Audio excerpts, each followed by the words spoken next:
कुरुक्षेत्रावरती कौरव आणि पांडव यांचा भीषण संग्राम झाला.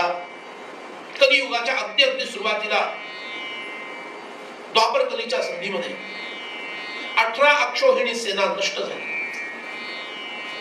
11 अक्षौहिणी सेना कौरवांची, 7 अक्षौहिणी सेना पांडवांची, अशी सेना नष्ट झाली. आता 1 अक्षौहिणी म्हणजे किती बघा.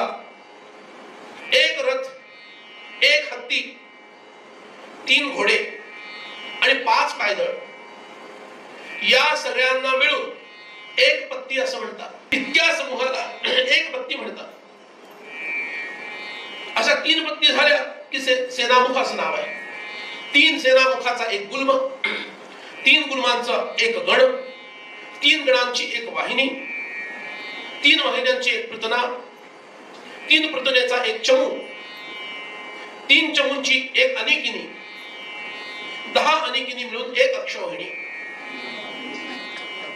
म्हणजे एका अक्षौहिणीमध्ये 21,870 रथ आहेत, तेवढेच 21,870 हत्ती आहेत, त्याच्या तिप्पट 65,610 घोडे आहेत आणि 5 पट 1,09,350 पायदळ आहे.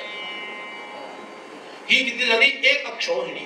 याला 18 न उडलं. 18 अक्षौहिणी सेना, 18 अध्याय गीतेचे आणि 18 पर्व महाभारताची.